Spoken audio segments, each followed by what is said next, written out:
Hello বন্ধুরা, সবাই কেমন আছো? আশা করছি সবাই ভালো আছো আর আমিও ভালো আছি। অনেকদিন পর ভিডিও নিয়ে এলাম তোমাদের সঙ্গে দেখা করতে। অনেকদিন হলো ভিডিও দেওয়া হয় না, কারণ আমার জ্বর এসেছিল আর শরীরটা প্রচণ্ড খারাপ ছিল। এখন শরীরটা ভালো আছে, তো ভাবলাম ভিডিওটা করা যাক। মানে কিছুদিন হলো এমন অবস্থা হয়েছে আমার যে শরীর মন কিছুই ভালো নেই, মানে কোনো কিছুই ইচ্ছা করছে না। তো ইদানিং মানে সবারই অনেকেরই জ্বর আসছে শুনলাম, তো সবাই সাবধানে থাকবে আর ভিডিওটা তোমরা দেখতে থাকো।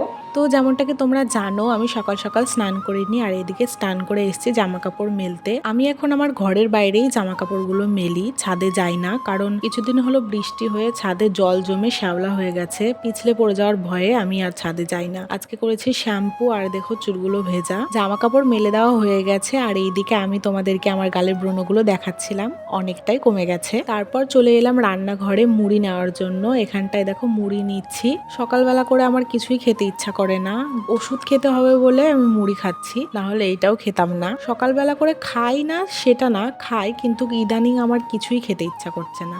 আর এইদিকে দেখো জ্যাকলি শুয়ে শুয়ে ল্যাদ খাচ্ছে। কিছুদিন হলো ওরও শরীরটা খারাপ। প্রথমে তো বাবার শরীর খারাপ হলো, মানে আমার শ্বশুরের, তারপরে হলো আমার, আর এখন জ্যাকলির। কিছুদিন হলো জ্যাকলি ছাদে গিয়ে বসে থাকতো, নিচে নামতেই চাইতো না। তাও এখন একটু নিচে নামে। ওকে আগে ছাদে গিয়ে খাবার দিয়ে আসতে হতো। সবার এরম করে শরীর খারাপ হলে কার ভালো লাগে বলো? এদিকে দেখো ও উঠতেই চায় না। তাও আজকে একটু ওর মানে মনটা ভালো ভালো লাগছে, মানে ওর ভেতরে না আর ওই চঞ্চলতাটা আর নেই। একটু লাফালাফি করে না, এক জায়গায় বসে থাকে। আমি এখানে একটু ওকে আদর করে দিচ্ছিলাম। ওর এইদিকে দাঁতগুলো দেখলে না খুব হাসি পায়, আর এই সাইডের দাঁতগুলো দেখে হিংস্র মনে হয়, আর এইদিকের দাঁতগুলো দেখে একদম কিউটি বাচ্চা মনে হয়। আমি ঘরে এসছি আর ও আদর নেওয়ার জন্য আবার আমার সঙ্গে সঙ্গে ঘরে চলে এসছে। আজকে প্রচন্ড গরম, বস্তা নিয়ে বসে পড়েছি ওষুধ খাওয়ার জন্য। ওষুধটা আমার একটুও খেতে ইচ্ছা করে না, কিন্তু কিছু করার নেই, ওষুধ তো খেতেই হবে, তাই খাওয়ার আগে ওষুধটা খেয়ে নিচ্ছি। এখন এই মুড়িটা খেয়ে নেব, জল দিয়ে ভিজিয়ে নিয়েছি দেখতেই পেলে। মুড়ি খেয়ে তারপর আবার ওষুধ আছে আমার। আজকে তো আবার আমাকে ডাক্তারের কাছেও যেতে হবে। এখানটা জ্যাকলি এসে বসেছিল, ওর সঙ্গে একটু আমি গল্প করছিলাম।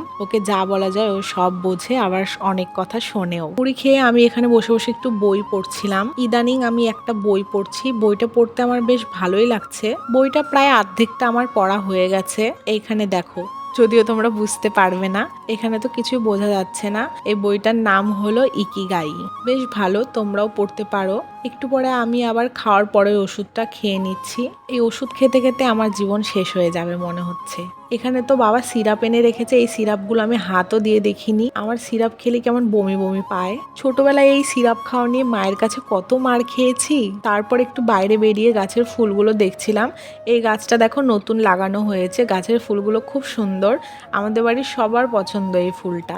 আর ওইদিকে ফুটেছে স্থলপদ্ম, তোমরা অনেকেই এই ফুলটাকে চেনো, দেখো অনেক বড় বড় হয়েছে। আর এইদিকে আমাদের ঘন্টা জবা হয়েছে, রিসেন্ট এই ফুলগুলো ফুটছে, এতদিন ফোটেনি, এই প্রথম ফুটেছে। এই ফুলগুলো দেখতে খুব সুন্দর লাগে, অনেকগুলো একসঙ্গে ফুটলে বেশি ভালো লাগবে আমার মনে হয়। ওই যে ছোট ছোট কলিও হয়েছে দেখো, এই কলিগুলো এখন হচ্ছে, দুদিনের মধ্যেই ফুটে যায় ফুলগুলো। আর এইদিকে আমাদের পদ্ম ফুলও ফুটেছে, দেখো পাশে একটা কলিও হয়েছে। আর এইদিকে পাশের টবেই একটা গোলাপি কালারের ফুল হয়েছে। এই ফুলটা আমার এত ভালো লেগেছে বলার মতো না।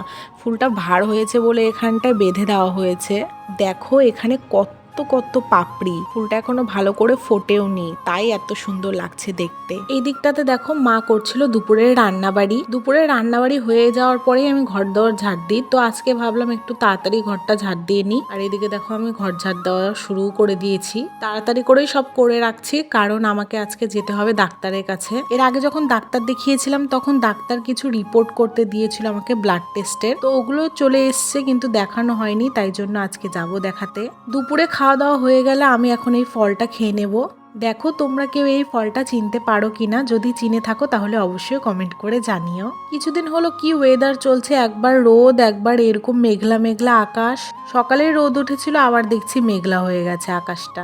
একটু আগে খাওয়া দাওয়া করে এসেছি, এখন আবার রেডি হয়ে ডাক্তারের কাছে যাওয়ার তো আমার কোনো ইচ্ছা ছিল না, কিন্তু যেহেতু আমাকে যেতে হবে, তাও আবার আজকে দুপুরবেলায় ডাক্তার দেখানো 3টে থেকে। তো আমি এখানে রেডি হচ্ছি ডাক্তারের কাছে যাওয়ার জন্য। এখানে আমি দেখো টিপ পরছি, তারপর এখন একটু সিঁদুরটাও পরে নেব। যেহেতু আমি সকালে সিঁদুর পরেছিলাম, সিঁদুরটা কেমন যেন হয়ে গেছে, তাই জন্য ভাবলাম আর একটু সিঁদুরটা ভালো করে পরে নিই। আর আজকে আমি যাব আমার বরের সঙ্গে ডাক্তার দেখাতে। ও সহজে আমাকে কোথাও নিয়ে যেতে চায় না, তো আজকে বলছিল নিয়ে যাবে, নিজের থেকেই বলেছে। তো সেই জন্য তাড়াতাড়ি করে আরো রেডি হচ্ছি ও নিয়ে যাবে বলে। আমি রেডি হয়ে ব্যাগপত্র গুছিয়ে নিচ্ছি। এখানটায় আমি প্রেসক্রিপশন, তারপর ব্লাড টেস্টের রিপোর্টগুলো নিয়ে নিলাম। প্রত্যেকবারই আমি কোনো না কোনো কিছু ভুলে চলে যাই, তো আজকে ভালো করে গুছিয়ে নিচ্ছি, না হলে বর রেগে যাবে। এখানে ভাবছিলাম আমি কিছু বাদ পড়ে গেল না তো। তো যাই হোক, আমার ব্যাগ গোছানোও কমপ্লিট। তো তারপর ভাবলাম একটু কাজল পরি, কেমন যেন মুখটা ফাঁকা ফাঁকা লাগছে। তো আমি এখানে দেখো কাজল পরছি, অনেকদিন পর আজকে কাজল পরছি। পেছনে ঘুরে ক্যামেরায় নিজের মুখটা দেখে আমি নিজেই ভয় পেয়ে গেছি। তো আমার এখানে সব কিছু কমপ্লিট। আর এইদিকে দেখো আমি জামার ম্যাচিং একটা গার্ডার পেয়েছি, গার্ডারটা লাগিয়ে নিলাম। তো আমি একদম রেডি, চলো ডাক্তারের কাছে যাওয়া যাক। বাইরে বেরিয়ে কি রোদ উঠেছে আবার। এইদিকে বেরোনোর সময় বরের পড়ে গেল কাজ, তাই জন্য ভাইকে নিয়ে যাচ্ছি। আর এইদিকে আমরা ডাক্তারের কাছে চলেও এসেছি, এসে বসে আছি। ডাক্তার এখনো আসেনি, জানি না কতক্ষণ ওয়েট করতে হবে। ডাক্তারের কাছে গিয়ে অনেকক্ষণ ধরে ওয়েট করতে হয়, এই জন্যই আমার বর আমাকে ডাক্তারের কাছে নিয়ে যেতে চায় না। কিছু তো করার নেই, আমাকে তো ওয়েট করতেই হবে। তো আমি ডাক্তার দেখিয়ে দেখো চলে এসেছি বাড়িতে। আর আমি গেছিলাম 3টার দিকে, ডাক্তার এসছে 6টার দিকে। আমি ডাক্তার দেখি এখন বাজে কটা বাজে, এখন পৌনে 7টা বাজে। কি বলবো, আর শরীরটা একদম টায়ার্ড হয়ে গেছে, খুব খিদে পেয়েছে, এখন কিছু খাবো। অনেকক্ষণ ধরে বসে বসে আর ভালো লাগছে না, মাথাটা ব্যথা ধরে গেছে একেবারে,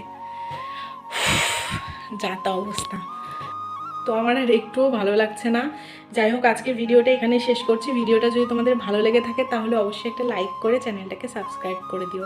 আর ভিডিওটা দেখার জন্য তোমাদের অসংখ্য ধন্যবাদ। বাই।